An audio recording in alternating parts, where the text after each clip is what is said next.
پورے کو کنٹرول کریں گے، پورا سیکیورٹی کا ماحول بنائیں گے اور میر پور ڈویژن میں وہ سب سے پہلے الیکشن کروا دیں گے. یہاں کافی سیٹیں ہیں تو 10 سے زیادہ سیٹوں کے اوپر جب یہاں انتخاب ہوگا تو چیزیں کلیئر ہو جائیں گی. پھر دوسری مرتبہ یہ جائیں گے مظفر آباد ڈویژن میں، اس میں نیلم ویلی بھی ہے، جیلم بھی ہے. تو جب یہ والا الیکشن کروائیں گے تو اور زیادہ کلیئرٹی آ جائے گی. اور ساتھ ہی جو مہاجرین والی 12 سیٹیں ان پہ بھی الیکشن ہو جائے گا.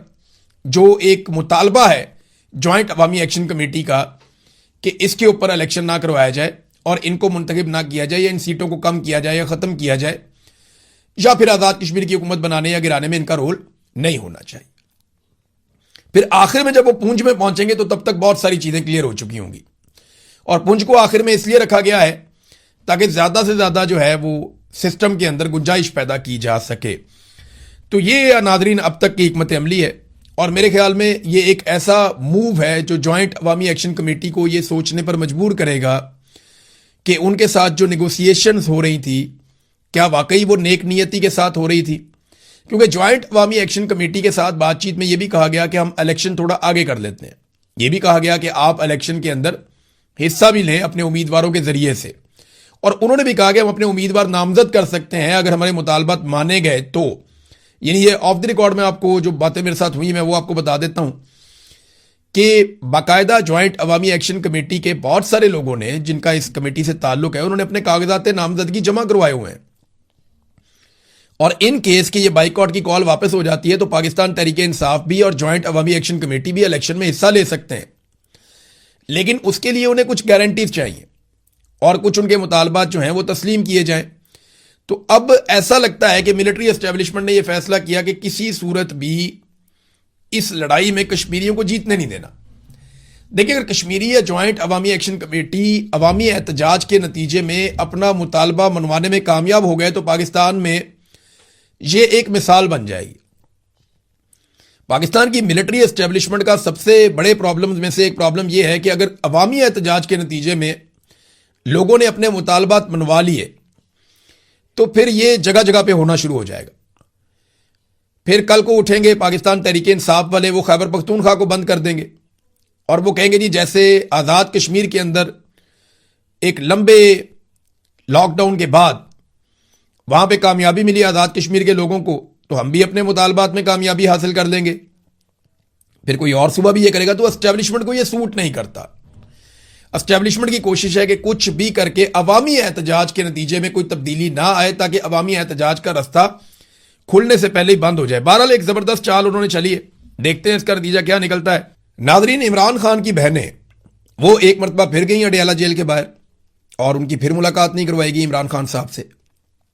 سپریم کورٹ میں معاملہ گیا تو انہوں نے 11 اگست تک کے لیے ملتوی کر دیا، 3 ہفتے بعد آنا، دوبارہ پھر بات کریں گے. اور انہوں نے حکومت سے اور اداروں سے انہوں نے جواب طلب کر لیا کہ آپ بتائیں عمران خان کی ملاقات کیوں نہیں ہونے دے رہے، جبکہ پنجاب حکومت نے اور وفاقی حکومت نے اس بات کی مخالفت کی ہے. تو یہ جو بہنوں کی ملاقات ہے اس کو نہ کروانا بالکل اب نارملائز کر دیا گیا ہے. یہ کوئی بڑی خبر بھی نہیں بنتی. لیکن علیمہ خانم نے یہ کہا کہ وہ جو ایک عوامی تحریک انہوں نے شروع کی ہے اور لوگوں کو وہ موٹیویٹ کر رہی ہے. ایک تو ان کا یہ زور ہے کہ میں پولیٹکس میں نہیں ہوں، نہ میں یہ پولیٹکس کر رہی ہوں، یہ میں صرف اپنے بھائی کے لیے کر رہی ہوں اور ایک ایسے آدمی کے لیے کر رہی ہوں جو قوم کا ایک بہت بڑا لیڈر ہے اور قوم اس کے لیے نکلنا چاہتی ہے. تو ہم نے تو زور لگانا ہے، کوئی اور لگائے یا نہ لگائے.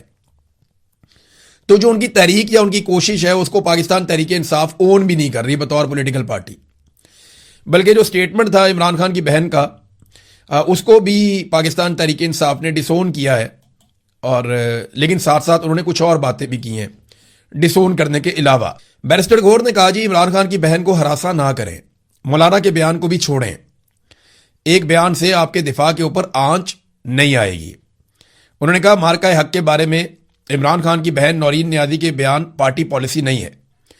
نورین بی بی کو آپ ہراساں نہ کریں، نوٹسز نہ بھیجیں، ایک بیان سے پاکستان کے دفاع پر آنچ نہیں آئے گی. میں یہ بھی کہوں گا کہ مولانا کے بیان کا معاملہ بھی آپ چھوڑ دیں، ان سے دفاع کو کوئی پرابلم نہیں ہوگا. تو یہ پاکستان تحریک انصاف کا یہ سٹیٹمنٹ ہے. میرے خیال میں جو عمران خان صاحب کی بہنیں زور لگا رہی ہیں، یہ کوشش کر رہی ہیں تحریک انصاف اس سے اپنے آپ کو الگ کر رہی ہے اور کارکن تو جڑ رہا ہے، عام آدمی تو جڑ رہا ہے عمران خان کی بہنوں کے ساتھ. وہ ہم نے دیکھا کہ لوگ بڑی تعداد میں بنیر میں بھی نکلے، مالاکنڈ میں نکلے، انہوں نے زور لگایا مل کر اور وہ یہ کہتے ہیں کہ ہمیں لے کر چلو اسلام آباد کی جانب ہم جانا چاہتے ہیں. ہو سکتا ہے فیوچر میں عمران خان کی بہن ایک بہت بڑے احتجاج کو لیڈ کر رہی ہوں, ہو سکتا ہے یہ سلسلہ آگے بڑھتا جائے, کوئی اسٹریٹ موومنٹ بھی شروع ہو جائے, لیکن ابھی ہم کچھ کہہ نہیں سکتے. تحریک انصاف کی جو قیادت ہے وہ اپنے آپ کو ان چیزوں سے دور رکھنا چاہتی ہے. ایسا لگتا ہے کہ ان کے دماغ میں ہے کہ کوئی نہ کوئی ڈیل کر کے یا کوئی نہ کوئی معاملہ بنا کے ہم اسٹیبلشمنٹ کو اس بات پہ قائل کر لیں گے کہ ملک کے حالات بہت برے ہو گئے ہیں, تو سیاسی استحکام کے لیے آپ تھوڑا پیچھے ہٹ جائیں. اور تھوڑا پیچھے ہٹنے کی صورت میں وہ مفاہمت ہو سکتی ہے, تو وہ مفاہمت کے رستے کے اوپر ہے. مزاحمت کے رستے کے اوپر تو پاکستان تحریک انصاف کی قیادت فی الحال دکھائی نہیں دیتی. لیکن جو رستہ اپنایا ہوا پاکستان کی ملٹری اسٹیبلشمنٹ نے اور حکومت نے, وہ اس سے پیچھے ہٹنے کو تیار نہیں. وہ عمران خان کی ملاقاتیں بھی نہیں کرواتے, عمران خان کے ڈاکٹر سے بھی نہیں چیک کرواتے, عمران خان کے وکلا کو بھی نہیں ملاتے. عمران خان صاحب کے کیسز بھی عدالتوں میں ان کی مرضی کے برعکس لگ رہے ہوتے ہیں. سپریم کورٹ بھی انصاف نہیں دے رہی, ہائی کورٹ بھی انصاف نہیں دے رہی, تو آوے کا آوے بگڑا ہوا ہے. تو جو ریاست کی پالیسی ہے یا ریاستی اداروں کی پالیسی ہے یا ملٹری اسٹیبلشمنٹ یا گورنمنٹ کی ہے, وہ تو ابھی بھی اس کے اوپر کاربند ہے کہ عمران خان کو جتنا دبائیں گے اتنی ان کے لیے سپیس بنے گی.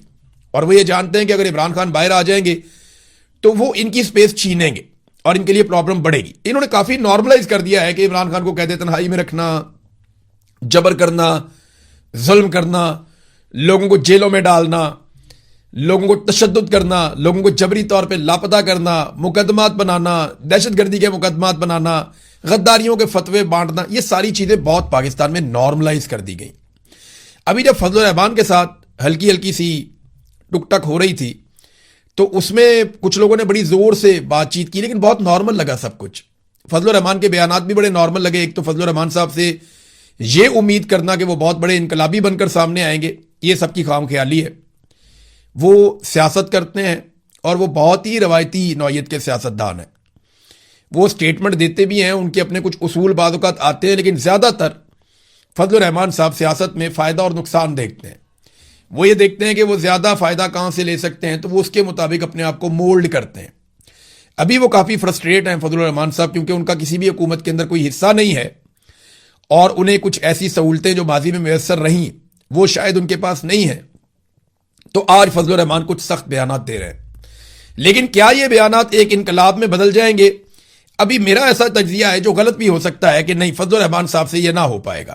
بہت مشکل ہے کہ وہ یہ کر پائیں. علیمہ خانم نے کہا جی مزاحمت ہی ہم کریں گے اور ہم احتجاج کریں گے اور ہم زور لگائیں گے, ہم پریشر ڈالیں گے. جب تک ہم پریشر نہیں ڈالیں گے تب تک عمران خان کو کسی قسم کا کوئی ریلیف نہیں ملے گا. ریاست مخالف مہم سے کوئی تعلق نہیں ہے. فضل الرحمان صاحب کے بیان کے اوپر متحدہ مدارس کونسل نے بھی سٹیٹمنٹ جاری کر دیا ہے. یعنی طاہر اشرفی صاحب کافی حد تک اب مولانا فضل الرحمان صاحب کے مقابلے میں مولویوں کو اکٹھا کر رہے ہیں, اور طاہر اشرفی صاحب جو ہیں ان کو موقع ملا فضل الرحمان صاحب سے بدلہ لینے میں, جو ماضی میں ان کو شرمندگیوں کا سامنا بار بار کرنا پڑا. تو مجھے نہیں لگتا کہ وہ موقع ہاتھ سے جانے دیں گے, کیونکہ ملٹری اسٹیبلشمنٹ بیکنگ کر رہی ہو نا, تو پھر آپ مولویوں کو بھی دبا لیتے ہیں, مدارس کو بھی دبا لیتے ہیں, آپ ادھر بھی ادھر بھی کر لیتے ہیں. یہ بیچارے غریب لوگ ہوتے ہیں, یہ قابو آ جاتے ہیں. تو یہ بڑا موقع ہے طاہر اشرفی کے پاس کہ وہ مولانا فضل الرحمان صاحب سے وہ بدلہ لے سکیں ماضی کا, جو وہ اب تک نہیں لے پائے تھے. تو متحدہ مدارس کونسل پاکستان نے تحریری اعلامیہ جاری کیا ہے, جس میں کہا گیا کہ شہداء کی قربانیوں کے خلاف کسی بھی قسم کا منفی بیانیہ ناقابل قبول ہے. فضل الرحمان صاحب کا موقف ان کی جماعت کا ذاتی موقف ہے. پاک فوج کے شہداء اور غازی ہمارے قومی ہیرو اور قوم کے لیے باعث فخر ہیں. ترجمان ڈاکٹر میر محمد آصف اکبر قادری کا کہنا ہے کہ دینی مدارس, مساجد, علماء اور طلبہ کا ریاست مخالف سرگرمیوں یا قومی اداروں کے خلاف مہم سے کوئی تعلق نہیں ہے, جبکہ مدارس ہمیشہ پاکستان کی نظریاتی, فکری, جغرافیائی سرحدوں کے تحفظ کا مرکز رہے. تو جناب یہ فضل الرحمان صاحب کے خلاف ایک اور طبقہ کھڑا کیا گیا یا ایک اور جگہ سے اسٹیٹمنٹ دلوایا گیا. تو لگاتار یہ سلسلہ جاری ہے. اب میں اس کو ابھی تک یہ سمجھتا ہوں کہ فضل الرحمان صاحب وہ سپیس لینا چاہتے ہیں جو انہیں لگتا ہے کہ پاکستان تحریک انصاف چھوڑ رہی ہے, یا تحریک انصاف کی جو قیادت ہے وہ مزاحمت کی جس پالیسی کو ترک کر رہی ہے, فضل الرحمان صاحب اس پالیسی کو اپنا کے تو وہ مقبولیت حاصل کرنا چاہتے ہیں عوام میں. لیکن کیا وہ یہ کر پائیں گے؟ دیکھیں, عمران خان کا معاملہ ہے نا سارا. پی ٹی آئی کے پاس آج جو مقبولیت ہے وہ عمران خان کی وجہ سے ہے, باقی لوگوں کو تو لوگ جانتے بھی نہیں ہیں. تو کیا فضل الرحمان صاحب اتنا برداشت کر سکتے ہیں یا اتنا سٹینڈ لے سکتے ہیں جتنا عمران خان نے لیا؟ جب تک وہ نہیں لیں گے نا تب تک بات نہیں بنے گی. تو یہ بہت مشکل ہے. ناظرین یہ ایک اور خبر ہے گندم کے حوالے سے. جاتے جاتے آپ کو میں ایک خبر دے دوں. گندم کی قیمت ناظرین 5,000 روپے من تک پہنچ گئی. جب کسان بیچتا ہے تو 2,800 3,000 بس یہاں تک تھی. لیکن جیسے ہی مڈل مین کے پاس آئی یا سرمایہ کاروں کے پاس آئی یا سرمایہ داروں کے پاس آئی، جو مڈل مین ہیں جو پیسہ بناتے ہیں اس سارے کھیل کے اندر، سٹا کھیلتے ہیں ان چیزوں پہ، جیسے ہی ان کے پاس گندم آئی انہوں نے اپنے گوداموں میں رکھی تو قیمت 2,000 بڑھ گئی. یعنی دنیا کا کون سا ایسا کاروبار ہے جس میں آپ 2 مہینے میں اتنا پیسہ کمائیں کہ آپ 3,000 روپے کی ایک چیز خریدیں. فرض کریں آپ نے 3 کروڑ روپے کی گندم لی اور اب وہ 5 کروڑ روپے کی ہے. آپ نے اگر 30 کروڑ روپے کی گندم لی تو اب وہ 50 کروڑ کی ہے. دنیا کا کون سا ایسا کاروبار ہے جس میں پیسہ اتنی رفتار سے دگنا ہو جائے؟ کوئی اور کاروبار ایسا نہیں ہے. 2,800 روپے میں بکنے والی گندم 5,000 روپے میں بک رہی ہے. اور بعض جگہوں پہ گندم